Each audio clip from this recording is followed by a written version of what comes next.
We're back at it. Back at it. I thank you for the reprieve last week. I hope everyone enjoyed the rerun we ran, because that's how we do it. We got enough episodes so we can do reruns. That's how we rolling with this. But anyway, that's how we do it. We got our opener to go through, and then we are back at it. Yes. Breathe a sigh of relief.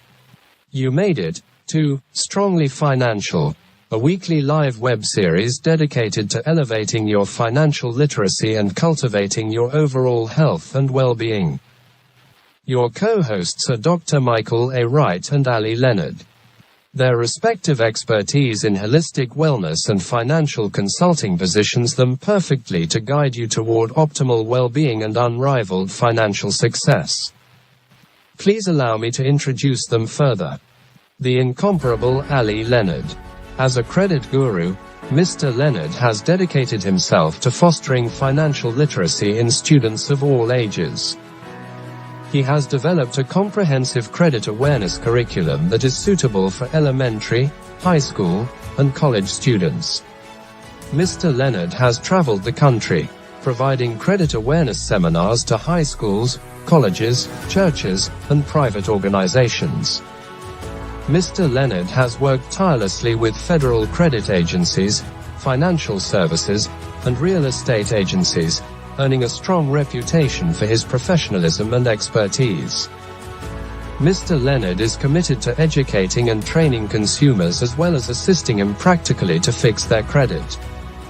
The company he founded, Financial Services Unlimited, offers credit consultation, credit services, and financial services including insurance for financial repair and wealth management. Join his supportive online community, FSU team, empowering you to take control of your financial future. Dr. Michael A. Wright. Dr. Michael A. Wright is a highly accomplished and respected professional in the fields of social work, coaching, publishing, and consulting. With a wealth of experience and expertise, he has dedicated his career to helping individuals and organizations achieve their goals and make a positive impact in their communities. As the CEO and lead executive coach at More Media Group, Dr. Wright specializes in helping individuals tell their stories and translate their ideas into capital. With interventions based on his signature contribution, creating opportunities and changing horizons, the coach method, he continues to focus on trauma-informed, holistic, and transformational approaches to personal and professional development. Join the vibrant online community at wealthcarebymoremedia.com, where he promotes practical habits of health in 4 key domains: brain, body, mind, and spirit. And I am your virtual host, Bartholomew Socrates. You can call me Bart. I introduce the ideas, the segments, and the opportunities as we explore the intersection of health and wealth weekly on Strongly Financial.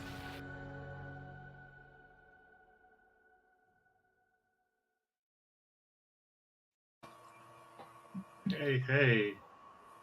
So for our segments, I want to make sure I get your screen being connection. So let me know about that because we're going to promote you on that, Ali. Yes.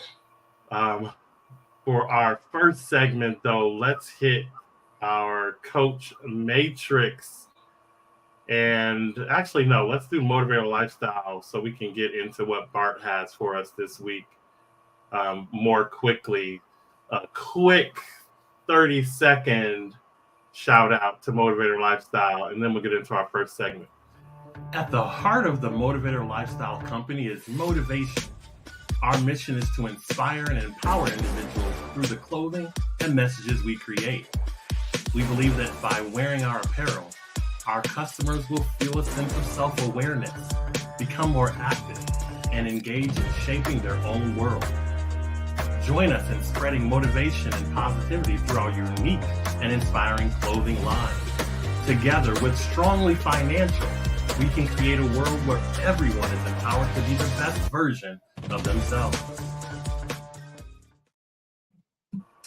So today we're talking about buying strategies that support health and wealth, and Bart's going to lead us into our discussion today.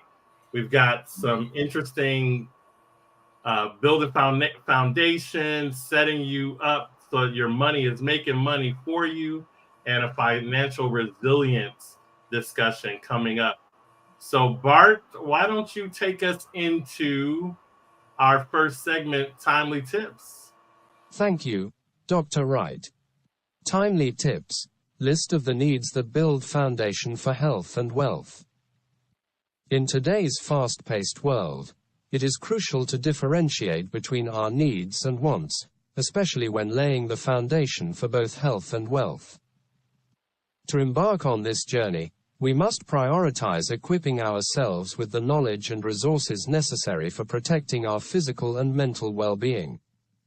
Resist the temptation to seek validation from others and prove our worth through material possessions.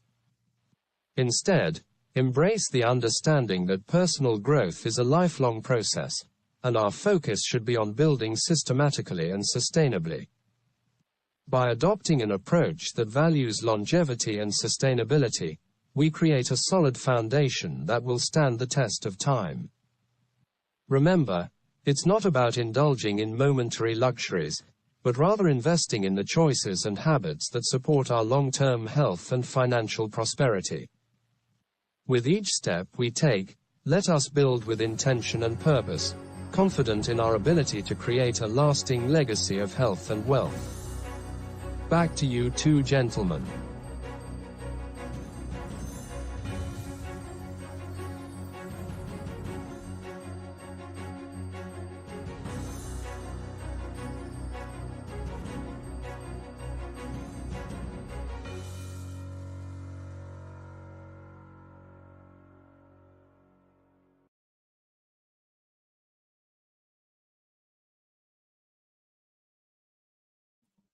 I see you, Jamming.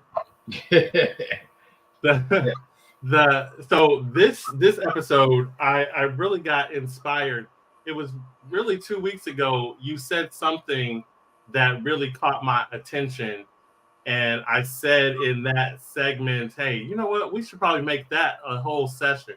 So that's what spurred us into this discussion about helping people to recognize how they can buy with a strategy that both gets them what they need, creates that foundation, and then finds a way to get what you want. Because I actually am one of those people who believes you can have both. Right. You just can't have them right now. Right. It's not instantaneous if you don't have what it takes to maintain it. Because that's what we're all about, sustainability, making sure that if you get it, it's not gone a year from now, or you're not hiding out and parking your car at your cousin's house because you worried about it getting repoed. Or the most ingenious thing I saw the other day, a lady, her tags say 2018, and the thing that she does is she keeps her car on empty, I thought that was pretty brilliant. So they can't come and like start up the car and take it. They would have to tow it. And if they didn't come prepared for that, hey, they out of luck. They thought they could drive it away, but it has no gas. Sorry. I don't mean to laugh, but I ain't never heard that one before. Smart. That's pretty I ain't smart. never had, yeah, that's smart. I ain't never heard that one. I've heard them all, but I ain't never heard that one. That's a big one. She's creative. I was surprised at that one. But let's start with something that I know that you're very passionate about, and it's this idea of people addressing their needs and their wants and making sure they know the difference. How do people get that, number one, through their brain so they can start making that distinction? But then how do they distinguish the two? Well, I mean, the first thing they got to do is, I mean, their mindset has to change. I mean, you can't get a new result or a better result if you're continuing to do the same thing that you've been doing to keep you in that same situation. So the mindset has to change to where I want to do better. I got to have some goals that are going to be set, but I also got to be consistent. I have to sacrifice the now in a lot of cases for me to be able to live later on or have the things that I want later on. And people get those mixed up when it comes to needs and wants. People focus on their wants and some of their needs instead of looking at, okay, my needs has to be addressed first. Okay, once I've addressed those needs first, now I still have a list of things I want, but I can't go out and buy a new outfit with the shoes and the hat and the belt, knowing that I have a $2,000 credit card over here that I'm paying the minimum balance on, and that I might even be late on. You know what I'm saying? Because there's an event coming up, or there's a concert, or some kind of entertainment outing that I want to be a part of, and I want to look the part, and be in sync with everybody else that's out there. Well, you got to understand that probably 60 or 70% of the people that's out there are in the same mindset, in the same situation that you're in, living paycheck to paycheck, but you want to go out and portray that you are living this false life, or you're in the lifestyle, when reality, it's really affecting you mentally, physically, emotionally, and financially. So, I mean, the first part of it is I got to change how I think. I got to look at some goals that I've set financially that I'm trying to reach. And a lot of us want things right now, the microwave type of mentality, the instant gratification type, and we okay with short term. But our mindset has to shift, because now I'm not looking at just this week, this month, 6 months from now. I'm looking 9, 12, 2, 3 years down the road of where I want to be. And for me to get there, I got to sacrifice some things right now for me to be able to reach those goals. And it could be a little mind-boggling in the beginning, or overwhelming because it's kind of new to you.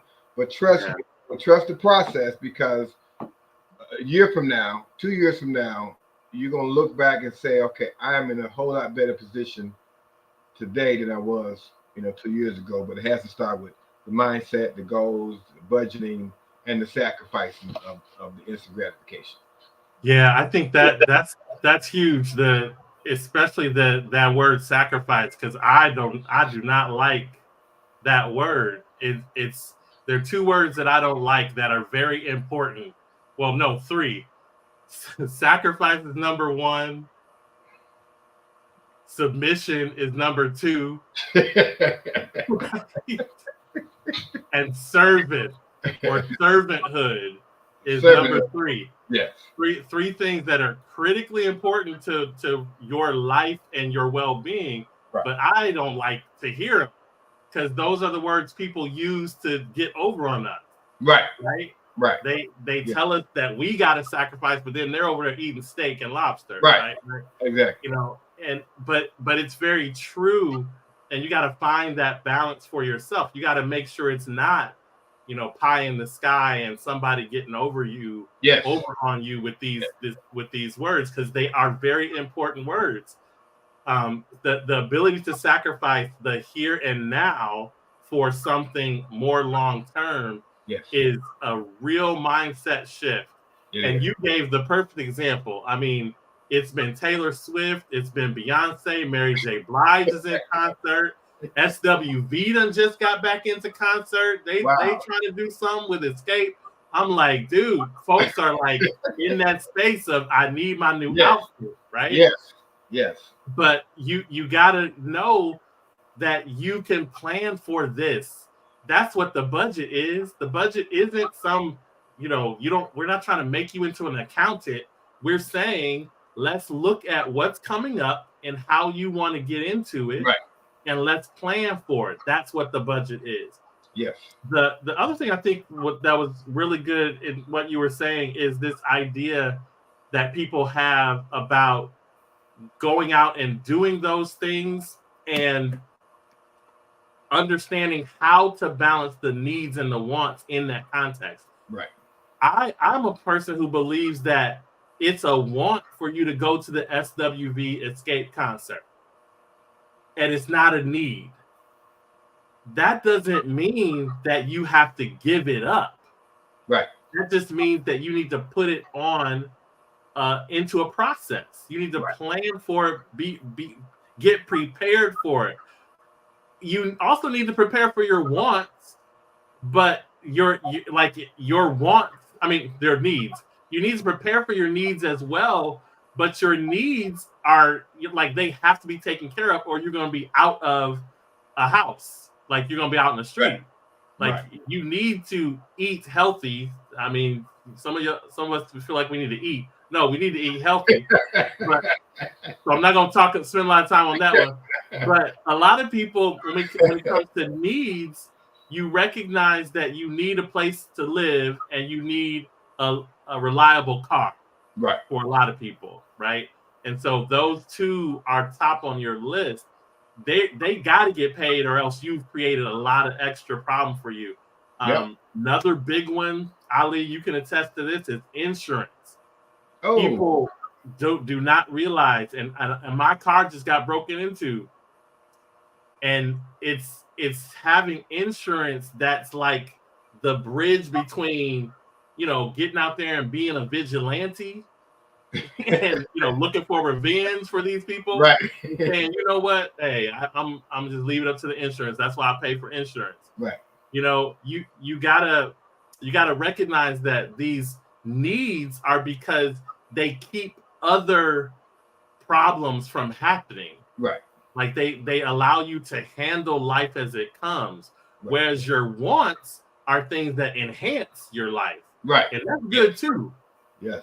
But that enhancement needs to be built upon the foundation of the, you know, foundation being built, the foundation being solid.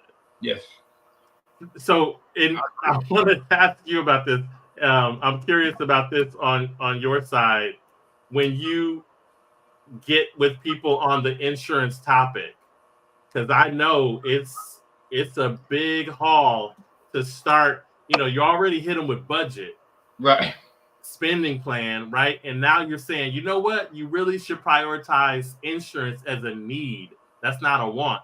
And particularly life insurance and renter's insurance. If you are renting, those are sometimes hard for people. Well, and people don't realize that, you know, rental insurance is not as expensive as they may think. But what's going to happen if somebody breaks into your house? Then you're going to wish you had this rental insurance, because, you know, it's a lot of the stuff is not going to be covered. You got to start over, you know, so you're already kind of half struggling. And so how can I come in and buy another TV and this and that? But I mean, it's very challenging for individuals, because it's something that they feel is not something that they need. it's something that is, some extra money that I got to pay, but you don't never know what's going to happen in life, as far as your personal uh, uh, um, uh, uh, and material things. One thing for sure that we do know that we are definitely born to die, and we don't know the time and the place. And that having that conversation with individuals can be challenging because they're not comfortable or wasn't raised around this conversation of life insurance and leaving money for somebody else. And it's too many times when I was just talking to a business associate today. One of his good friends' mother passed away. No life insurance, so the family had to get together and put their dollars and dimes and nickels together just to bury her. Yeah.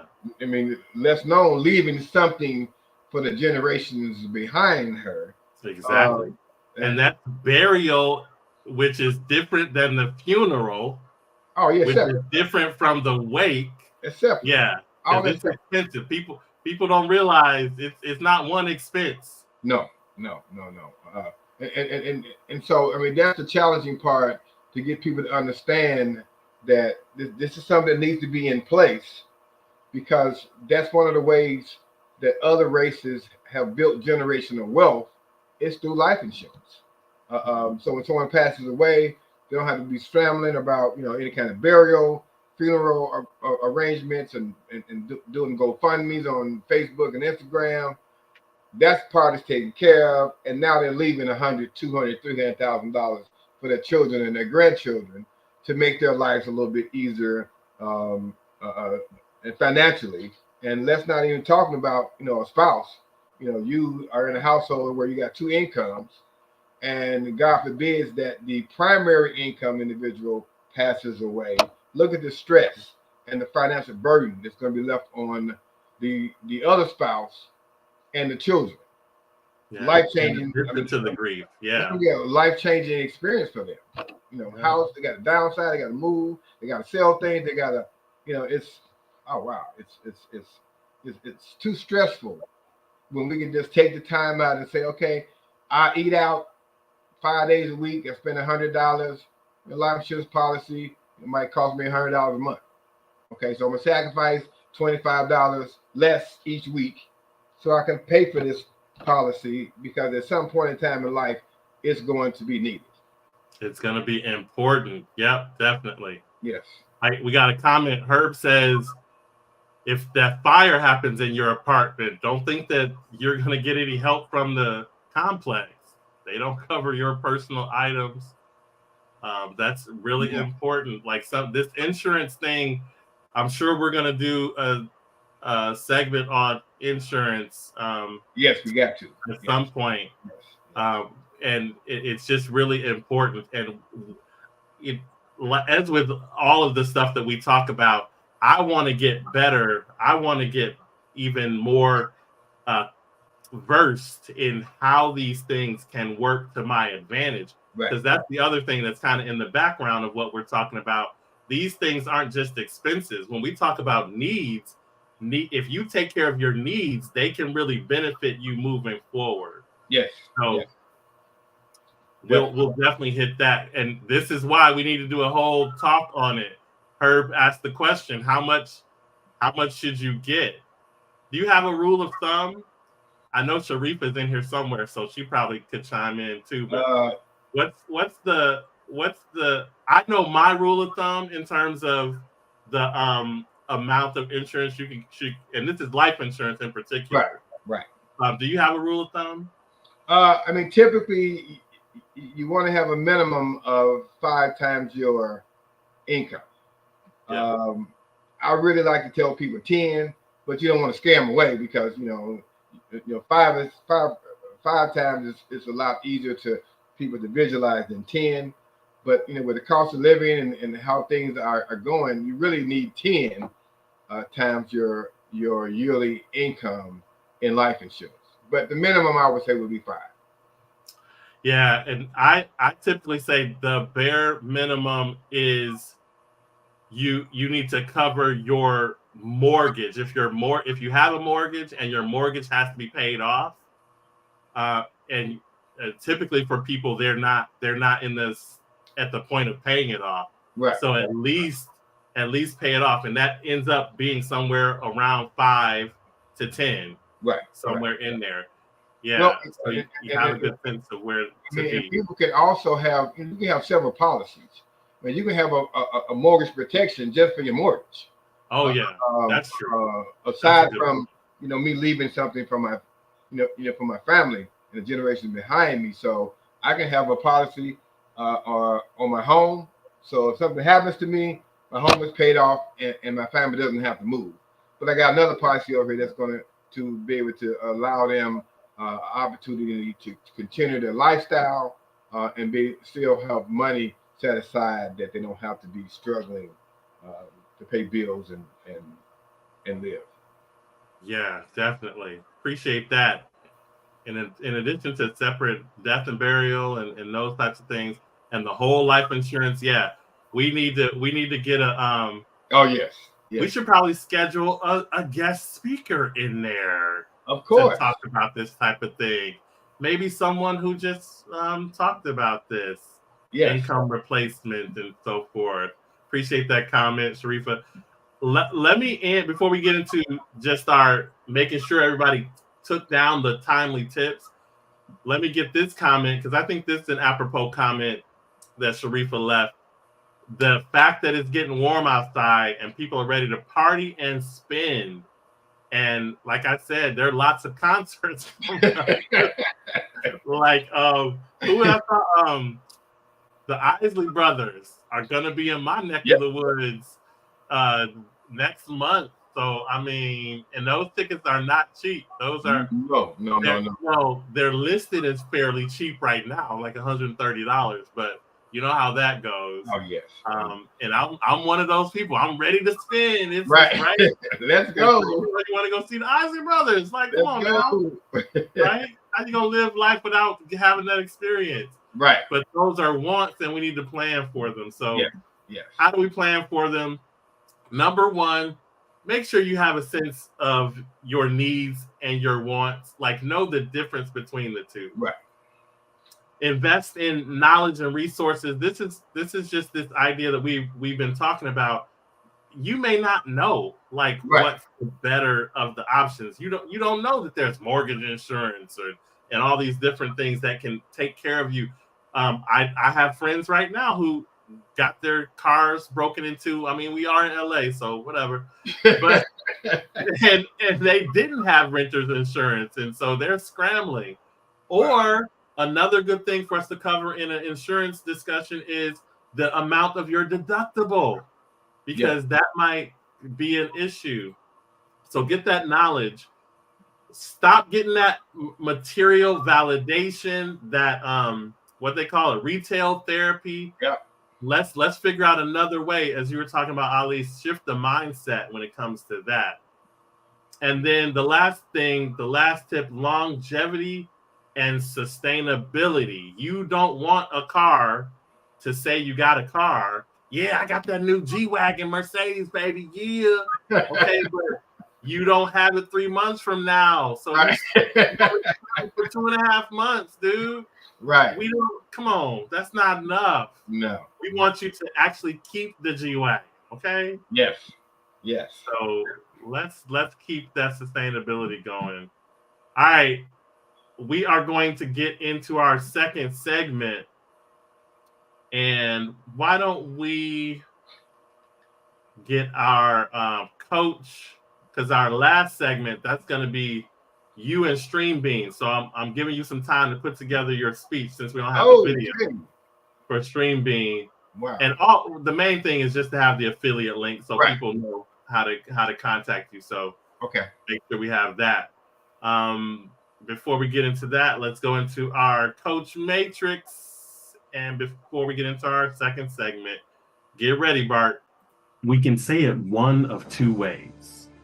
Option one, you're standing in your own way. You are the bottleneck. Or option two, You're standing in between your present struggle and your future contentment. You are the breakthrough. Both statements hold true, but they diverge in perspective. They also influence how you perceive your past, present, and future.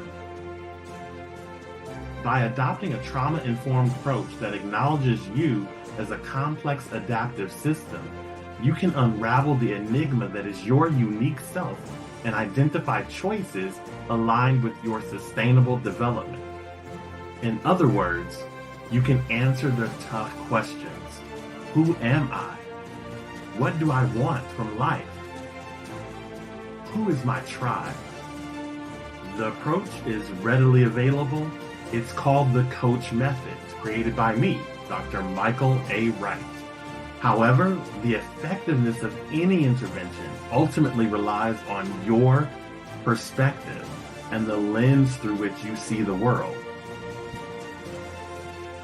Coach Matrix recognizes that you may not currently possess the empowerment to shape your perspective or color your path within the confines of predefined boundaries. With the support of the Coach Matrix community, you'll sharpen the tools and leverage the guidance needed to navigate your journey towards personal and professional growth. By unleashing your potential and harnessing your natural capacity for change and integration, you can create a present of fulfillment and a future of consistency. Coach Matrix is empowerment. Informed by the well-researched Matrix 5x5 program, Coach Matrix empowers you to identify capacity, harness capability, embrace joy, and foster creativity. You will unlock your full potential and achieve the transformative outcomes you seek. So let's get you empowered. Matrix 5x5 is the program of systematic evolution. Coach Matrix is the community of support. It's all here at coachmethod.com.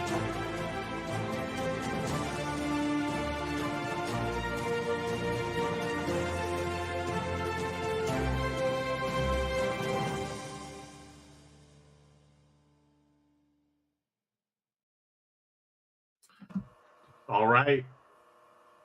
Second segment, best practices. Take it away, Bart. Certainly, Dr. Wright. Best practices. Set your money up to make money. One of the cornerstones of financial wisdom is the strategic approach to purchases. A pivotal starting point is to envision the possibilities that each investment unlocks. This underscores the critical importance of a robust budget. Prioritize covering essential expenses and nurturing your savings. From the surplus, craft a deliberate plan to cultivate additional revenue streams. This can materialize through prudent investments, acquiring necessary resources, pursuing relevant training, or seeking professional coaching. By steering your financial decisions with an eye toward generating wealth, each expenditure transforms into an opportunity to fortify your financial foundation. Embracing this approach allows you to align your spending with long-term prosperity, empowering you to not merely spend money, but to skillfully set your resources in motion to yield substantial returns.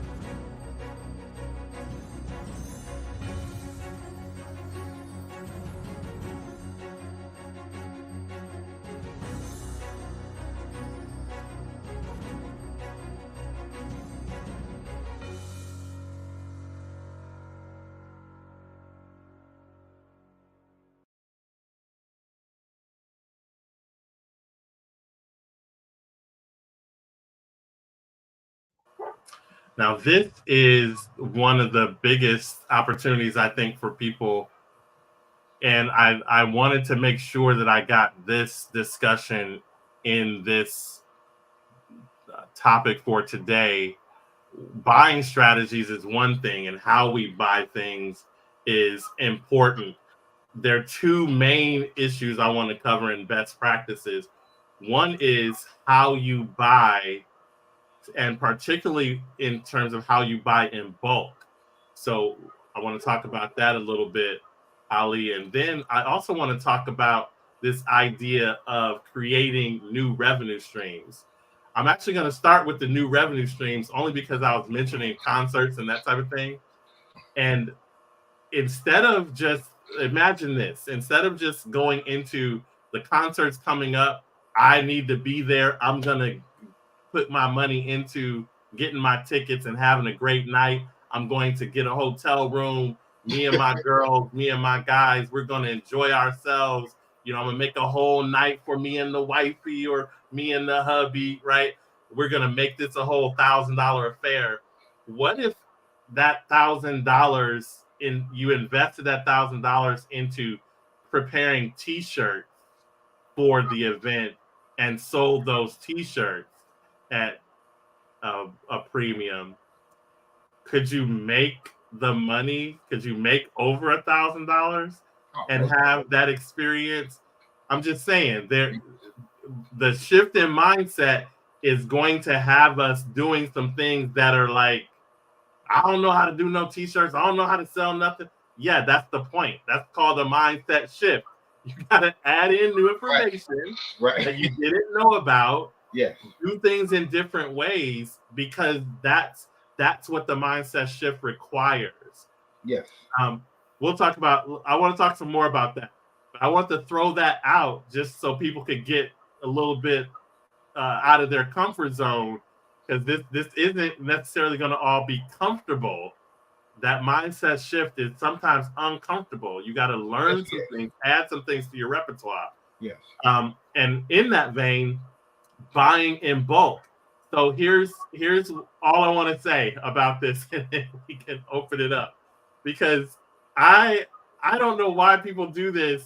If you go and I'm talking about good cheese, so I'm talking about Tillamook cheese, not some of them off brands like you can buy cheap. I'm talking about healthy foods that are cheese. I mean, it's not healthy. Let's not try to right. But I'm just saying there's healthier brands or brands with a little more cachet, you know, things like that what you want, right? Yes. My point though is shredded cheese is $4.50 for a pound of cheese. You can buy 4 pounds for $8, but it's a block of cheese.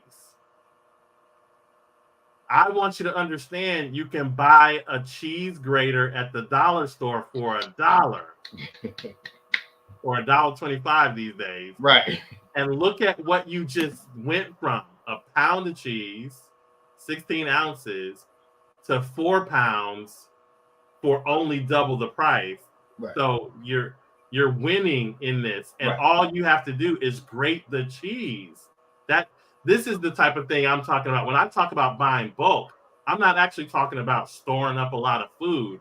I'm talking about recognizing the difference in that where you're paying for convenience, Ali.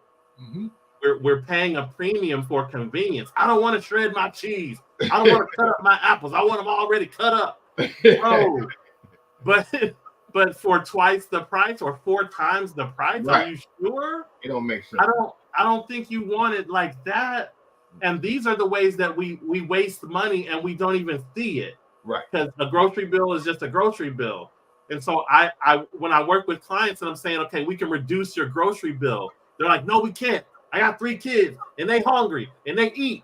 No, let's look at how you buy, right, and what that looks like, because we can accomplish these things in many different ways.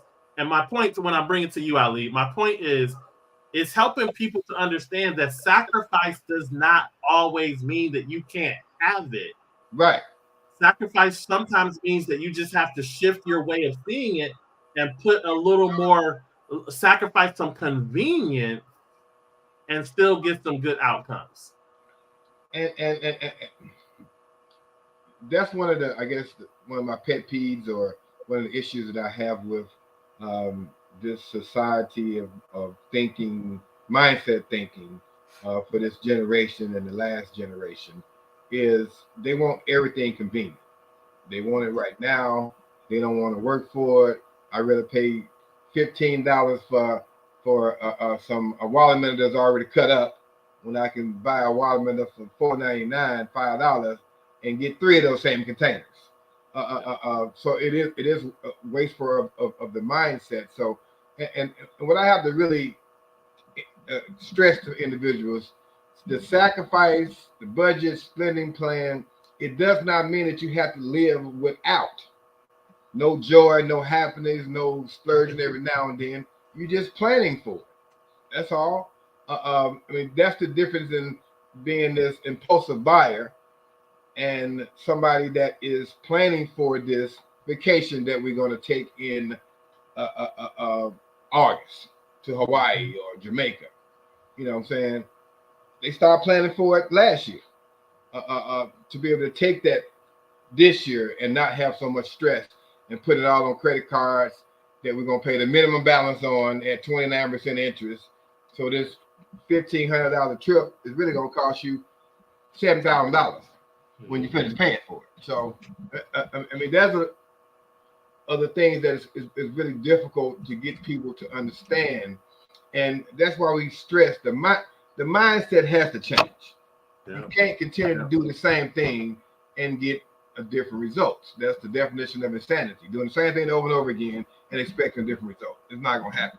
So this has to change first for me to be able to understand and implement the things that I need to do, and understanding that spending plan, budget, sacrificing does not mean that I got to live like a miser for the next 5 to 10 years and not enjoy life at all. No, that's what we're trying to tell them. But that's what in their mind, that's what they're thinking. I can't do nothing. Damn, I can't do nothing. No, you can't do nothing. You got to plan for it. That's all.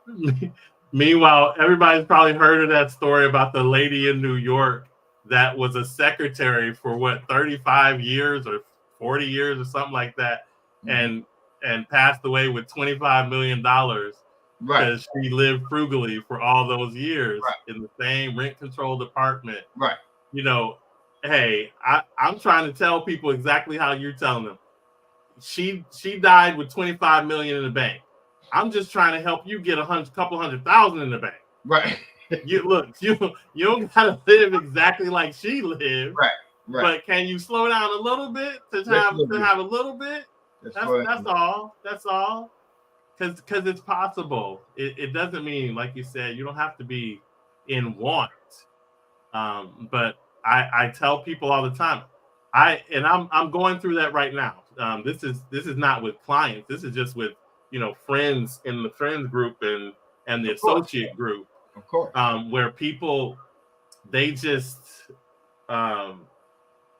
these wanting these cars. I mean, I think that's a part of it getting hot outside. And I'm not even going to talk about the people who want to go to the DR for the BBL. I'm not talking about that. I'm just talking about people with cars. Do not quote me, Ali. Do not say that I was jumping on people who are going to pay for surgeries and things.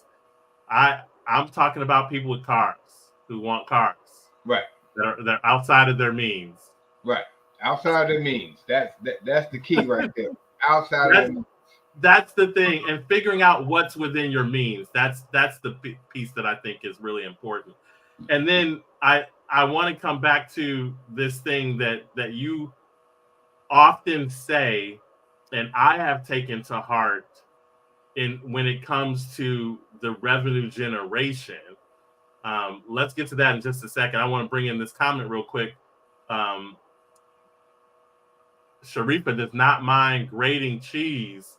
I'm telling you, I think if people really got into that mindset, I think that really fits, which is why I like to bring it up in this context, because it really fits with what I'm talking about with revenue generation. The thing that you often say, Ali, is we are looking at your budget, and it's going to be difficult to say that you're all of a sudden going to make more money. That's always a difficult proposition. Yes. So let's utilize what you have currently better, more sustainably, and then let's look at increasing your revenue when those opportunities come up. The dovetail to that I like to get into is let's start changing your mindset to start looking like a producer as opposed to just a consumer. Yes. So what are the ways that you can provide something to people as opposed to always buying it from people? And I like the idea also, people have to get a sense of what it's meant by the word barter. Oh, and I think a lot of people, the poorest of the people, I think the poorest of the people really do understand that. I grew up as one of those people. Right. we did. Right. We knew what it was when you didn't have sugar and you need some sugar. You go ask for some sugar. Your neighbor says, well, do you have any flour? I mean, I can trade. Right. Or I'll keep the kids this Saturday night and you can go do what you need to do. Or I'll babysit for you so that you can go to work. And if you cook for us tomorrow, these types of ways that we just made a way to live in the situation that we find ourselves in, both socially and financially. And that's important. I think people need to do more of that. Yes. Even to the extent of, like, one person said, I just saw this on TikTok. A guy was saying, we need to remember what it's like to actually live together. Right? We need to stop thinking we need the 3-bedroom house and we need the extra place.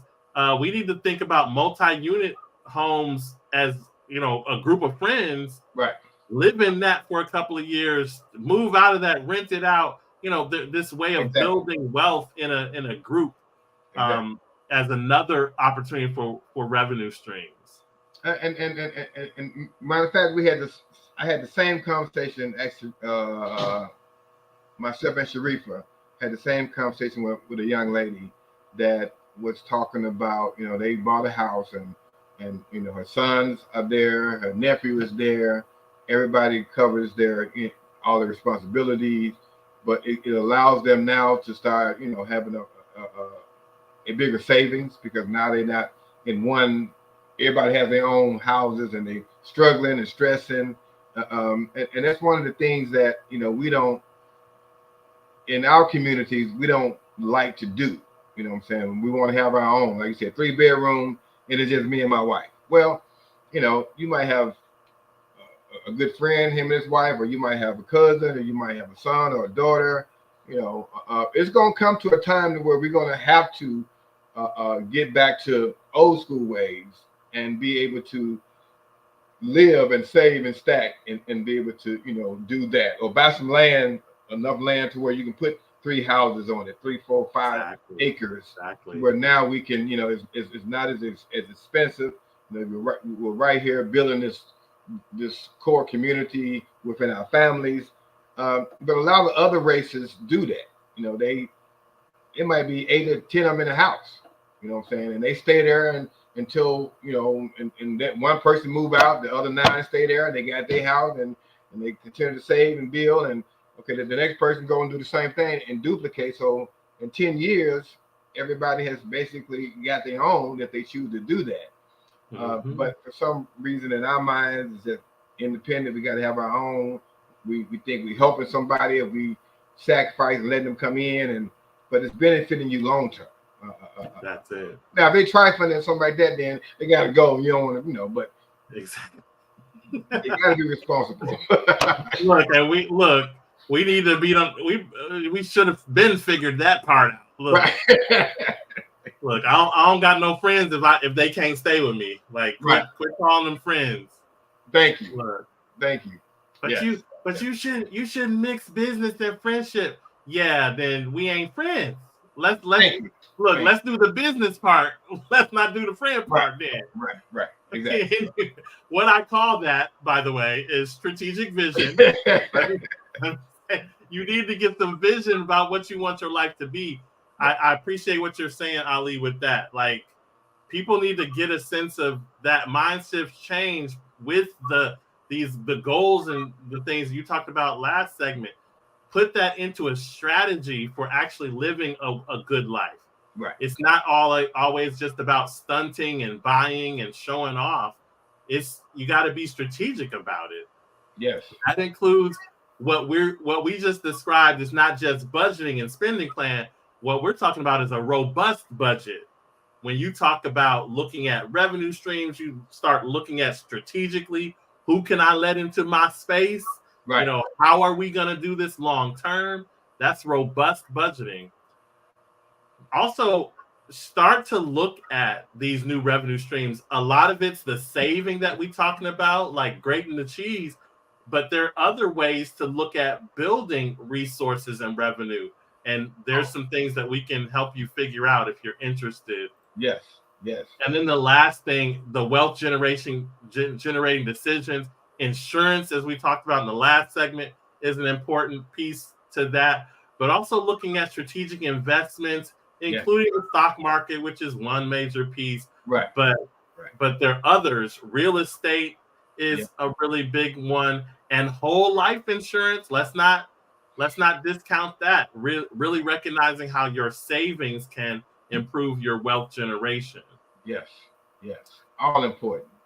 Couple of comments. The vision, Sharifa says, will move you to learn and do new things. I'm so big on learning stuff. That's one of the things that I didn't always know the things that I know now. Right. You know, I had to go and look it up. I had to ask some people. I had to, get humble and say, Ali, I don't know how this works. Can you share with me how this works? And likewise, brother, I'm gonna write a whole book. I'm gonna write a book, and so, right. I appreciate that because now I know, like from engaging in the book, I really have a better sense of how these pieces fit together. Yes, definitely. Oh, dude, very important. See, this is what we need. We're definitely gonna do a whole segment. We might have to do this next week. What's the difference between term insurance and whole life insurance is the question that came out. The big difference is being able to draw out of it. Is that right, Ali? Well, I mean, term is exactly what it is. It's there for a term. So you have 10 years, 20 years, 30 years. After that time is over with, this policy is no longer in effect. If you want to keep it, the prices are going to be too high for you to actually have it.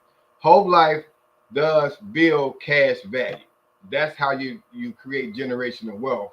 So whole life is going to give you a death benefit, and it's also going to give you a cash savings that is protected from taxes, from loss. So it's a very safe place to put your money instead of putting it into a bank and you're receiving 0.0001. You overfund this life insurance policy. The whole life or IUL, it's another good policy. So as this money is compounding interest, so it's multiplying a whole lot faster than a normal type of interest bearing account. And as you overfund it, it grows. And I mean, you could have this type of life insurance policy on your children, your grandchildren, even though you control it. But this is the type of money that they are looking to accumulate over the years. I'll tell this to you real quick. Sure. When you come to other races, now you have to be at least 2 weeks old to put life insurance on a child. Everybody that is born in those families, when they reach 2 weeks old, they put in a whole life or IUL policy on these children and funding it. So when they get 15, 18 years old, they might have $400,000 or $1 million in their cash value part of it, to where now you're using it as a family bank. So now if they need a car or they want to go to college, damn a student loan, if they need a down payment on a house, if they need to buy a house, if they need, to fund a business, that money is already there. You ain't got to put no credit. You ain't got to do any of that because that money is sitting there for you as well. Mm-hmm. Wow. That's the type of stuff. Yeah, let's do that segment. Let's do that next week because that's going to be we got to do that. Enlightening. Okay. Yes. And let's see if we can get our resident insurance guru as a guest speaker. That would be fun. Oh yeah, she'll be there. All right. So So our next segment, our final segment, our teachable moment segment is sponsored this week. I thought it'd be great to introduce StreamBeam to our listeners, and I just found out about it today, and we have some really good opportunities there for some affiliate relationships. So this is another one of those opportunities in sponsorship that we have the ability to connect in an affiliate relationship with the StreamBeam AI platform. So, yes. Ali, go ahead and give us a couple of minutes Okay. on StreamBeam. Actually, I just sent you a video. It was on my phone, so I didn't know how to transfer it to my email to send it to you. So Okay. maybe next week we can actually implement this video to kind of break it down to them as well. But Definitely. StreamBeam is a business software platform. I mean, a lot of us have Zoom that we're paying for separate. We have Calendly. We have Mailchimp. We have what's the other one that's pretty big that we DocuSign. We got contracts. So StreamBeam is actually taking all those different platforms and kind of roll them into one. I mean, we were paying like $175 for all these separate entities, and we wasn't really taking advantage of them. But StreamBeam is put it all under one platform, so you can host meetings unlimited. There's no time frame. There's no amount of people that you can't have. You can have 500 if you want to add, and there's no time limit. It also has a payment and contract section that you can actually draw up contracts. Like if we were on this on StreamBeam right now, and Michael was a client and he's ready to sign up, I can draw the contract right there for him to sign.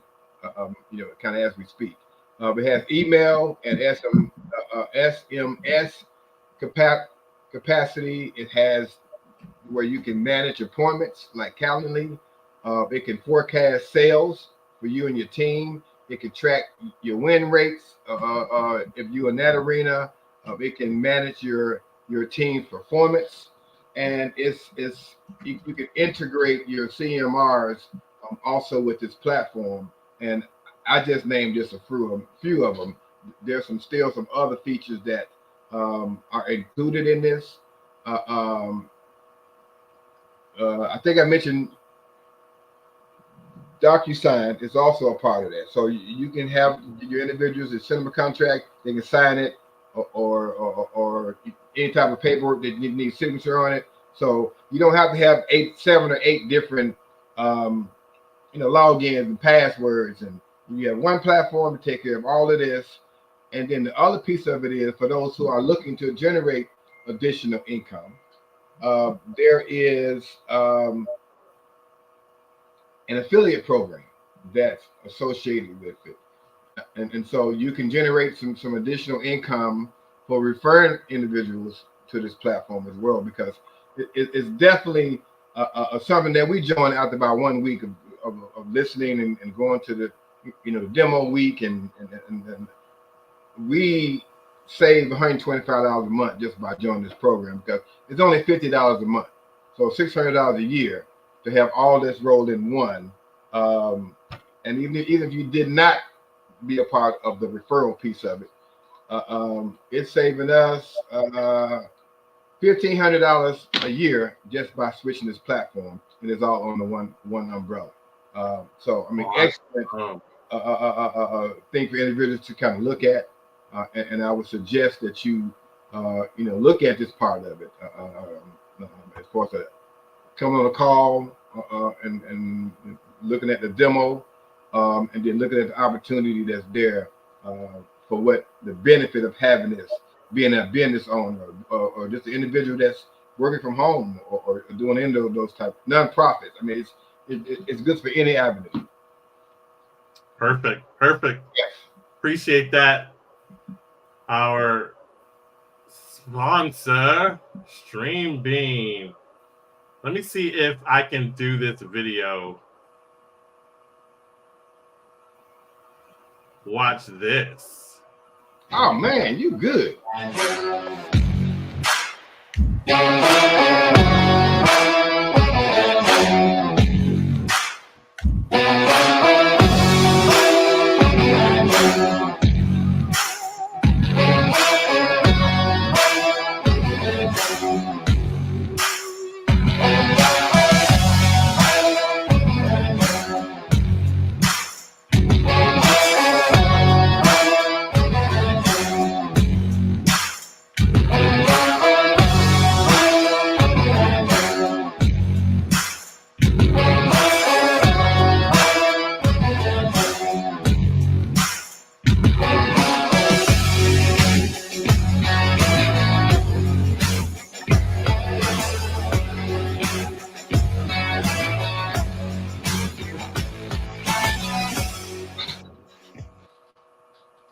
Now they should be really happy with us. I expect lots and lots and lots of connections with them.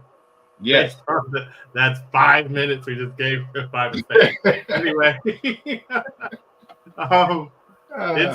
the coolest thing about the program that I thought, and people who are in business, we're talking about improving and expanding your revenue streams. The affiliate model, that's one thing.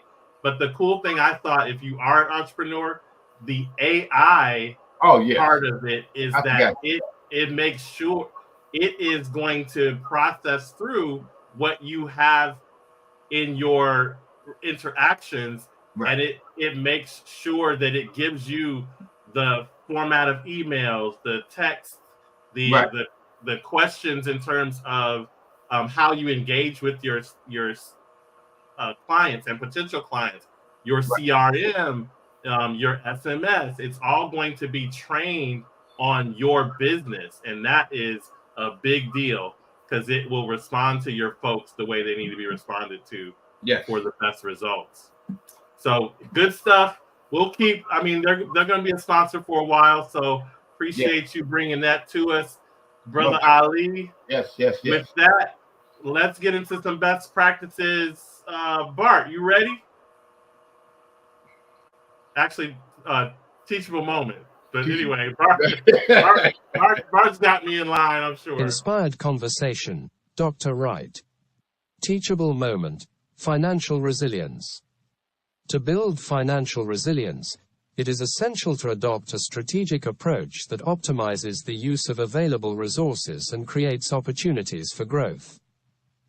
A key tenet of this approach is the process of financial resilience, which involves 5 components: make and borrow, save, invest, diversify, and manage.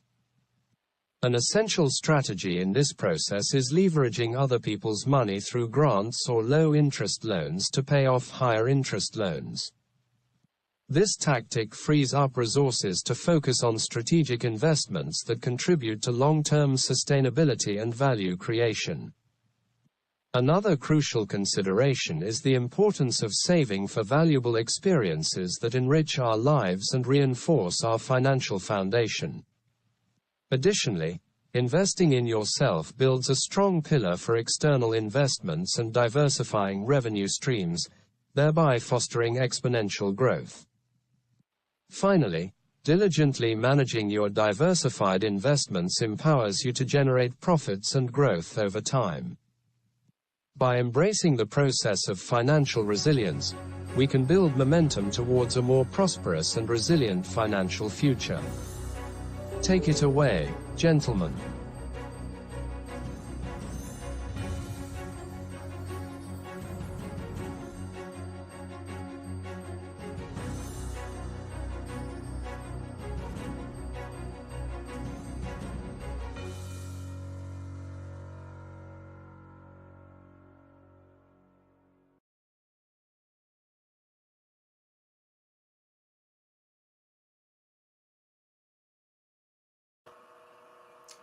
I think they're are a lot of good things there. I think we've hit the biggest teachable moment, Oh yes, and yes. we probably hit this every week. This idea, I'm sure we actually hit it every week. Mindset.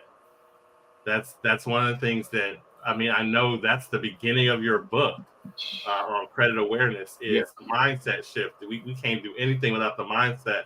Nothing. And then from there, there's some real practical things that start to become a part of that. And you said one of them earlier, you got to trust the process. So I wanted to end with what the process is, and then we can react to that a little bit. So uh, Bart went through it really quickly, but I want to take the time to focus on these points really quickly. Make and borrow. Make money and borrow money. You don't always have to use your money. We're not talking about just the credit part of it.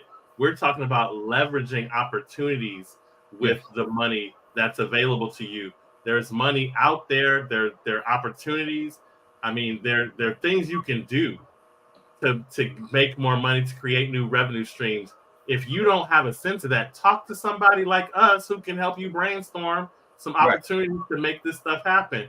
You don't always have to just sell your labor and give away your time. There are other things you can do, but you need to be on that. That's a part of the process. You got to understand how to save, my friends. And saving isn't always getting money and putting it away. Sometimes saving is grating your own cheese or cutting up your own cabbage. You don't have to buy the shredded one. Right. More expensive. That's saving you money. Yes. Yeah. Investing your money. Once you save, you got to put it somewhere that yields returns. Yes. That's a big thing. Everybody's going to tell you after you start to invest, you got to diversify. You don't want it all in one place. And a lot of us, that's really where we are. We have it invested in our house. We have it invested in our car, which is really a liability. But we see it as an asset, right? But I'm saying get more. I'm not saying don't get your house, don't get your car. I'm saying get some more of them. And then the last piece, after you diversify, and along with diversifying, trust the process means manage your investments, manage what's going on, keep track of your money. That budget is not just important as a first thing that you do at the beginning, but it's all the way through. Yes. So when we talk about the process, that's the process. And it begins with this make and borrow. And I know you have a very nuanced way of describing this, Ali, whereas one part of it's go to work, do your job, do those things that create revenue, but also recognize where the money is out there in the world. Right. Not just the instruments that we're talking about, whole life insurance and things like that, but also entrepreneurship and making sure that you're connecting with people in the way. One of the things that you're really amazing at, like meeting people, finding out where they can help you, and saying, I'm open to help. Right. That's how we got Stream Bean. That's how we got connections here in Florida and Texas and Tennessee, because that's what you're good at. I think people, how do you help a person understand how to be open and vulnerable enough to really connect with the network that's out there? And key point is it is a network out there. Now you got to be careful because there is some scams and some individuals that will take advantage of you as quick as you can say next door or whatever term you want to use. So you have to do your homework. You can't just look at the first thing that comes up and say, okay, this is a 100% home run type of deal. But we got to be open to the possibility. We're going to have to start with not just working our jobs, but look at some other income streams. And there are a lot of different opportunities out there. Online businesses. People are taking their hobbies and turning it into $1 million companies. If you cook, you bake, you might start selling cakes or pies or plates or washing cars or detailing. So there's a lot of different ways and opportunities out there, especially on the online surface. There's a lot of product and services that are being sold out there. So you really got to look inside and see what else you have to offer, because everybody has something else to offer. We weren't created and born just to go work 9 to 5 or 11 to 7 or 10 to 3. We were built to be creative. And a lot of us are stopped by fear of what people are going to say, what people are going to think. What if I don't succeed? Who gives a damn if you don't succeed? Do you know how many businesses that we've started and have not been successful, but continue to push forward because at some point in time, something's going to break through and you're going to be saying, this was worth it. So, and wealthy individuals don't have just one income or one source of income. They have several, 5, 6, 7. But one of the problems that I see with us is we start something, and until we get that kind of where it needs to be, and I'm guilty of this as well, we shift gears and start something else. Still got this that's in like the baby stage, so we bring on something else or try something else without putting the focus on this one particular ideal or vision. Birth that, get it to where it's creating income for you, positive income. You've got the system down packed. It could pretty much run by itself, and then you start with something else.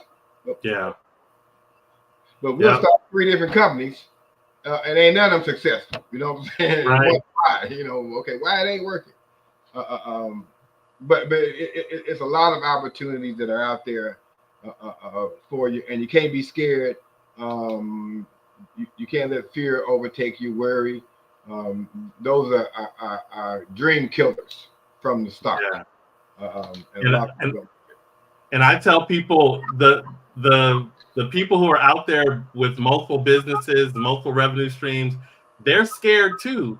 Their fear just gets them moving. Right. And motivation. That's the shift. Like the fear is there for everybody, but that's what keeps you getting stuff together. Like that's what's got me getting up earlier in the morning right now, right? With sleeping in, that was good for the goals I had then. Right. Right. But when Ali says, bro, I need my podcast, I need to be on point, I said, okay, I just got to get up earlier, brother. Ali's like, I don't care when you get up. You need to get up and get on it. I said, yes, sir. Yes, Stop sir. it, Mike. Stop it.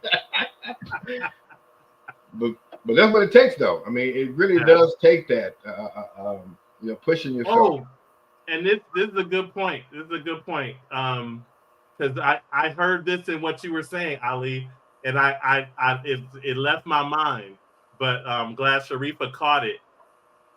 When you were talking about when you're doing the stuff, make sure like people find out their hobbies and develop into those. I don't think people realize enough of this. Operate in your gifts. The funny thing about those new revenue streams is it's not going to be the doldrum and the hard stuff that we are worried about. Nobody who hates their job wants to take on another job that they hate. Right. But no, that's not what we're saying. Just like Sharifa said, look at what you enjoy doing and what you're good at and what people come to you for. Right. Like you said, with the cakes, if people are always asking you to bake a cake, okay, I'm gonna need $5. Right. And as y'all start wanting more elaborate cakes and y'all want cakes at the last minute, it's $10. You know what I'm saying? Like cakes ain't $5 and $10 no, these cakes are 25, 35, 55 for a cake. What's cake? I'm trying to get the discount on the low. That's what I start up at $5 so I can give me a couple of cakes and then increase your prices. I'm trying to give me some cakes. See, Okay, how I'm you sorry. messing it up? I'm sorry. You messing it up for everybody. I'm sorry. Oh Lord, man! I tried to order a cake, man, about 6 months ago. Man, that lady said $35 for a plain cake. And it's worth it too, I bet you. And I paid that $35. Because that's the thing, folks. Yes. That's when you operating in your gift. Like yes. you are a blessing to people. Yes. When you just do what you know how to do, what's comfortable for you. And it's a serious ministry, yes, as well as an opportunity for you to make money. So it is. I appreciate that. We got to keep doing what we're doing because we love what we're doing, and it's going to that process. Trusting the process is going to be the way that it works out for us. And then I want people just listening to us to understand that we are human as well. We have those thoughts. We have those to where there are days when we kind of doubt the process and wondering why we ain't made $100 million yet and this and that. But we have the mindset to snap out of that part. It don't last that long, but we have those thoughts. But we have to push through them. We got to keep moving, and stop procrastinating and stop putting things off. And I like to say this to Michael, and he's been so instrumental in my growth over the last year or two or three, and to stop putting things off. You're not going to start with 100,000 followers or people that's going to be a part of what you're doing. Everybody starts off with 1, 2, 10, 100, but you don't get there unless you start. You got to stop putting it off. Stop, making excuses and it ain't perfect yet. Mm-hmm. They don't know. Overthinking. Number one, overthinking. Always thinking about negative. What's gonna happen? How I'm gonna do this? What if this don't look right? This overthinking. Just do it. Just do it. Who cares if it's not perfect? Everybody who started something was never perfect. They worked through the issues, the concerns, whether it be building cars, boats, planes. They had to work through the process. And you got to do the same thing. Definitely. Same thing. Appreciate that, bro.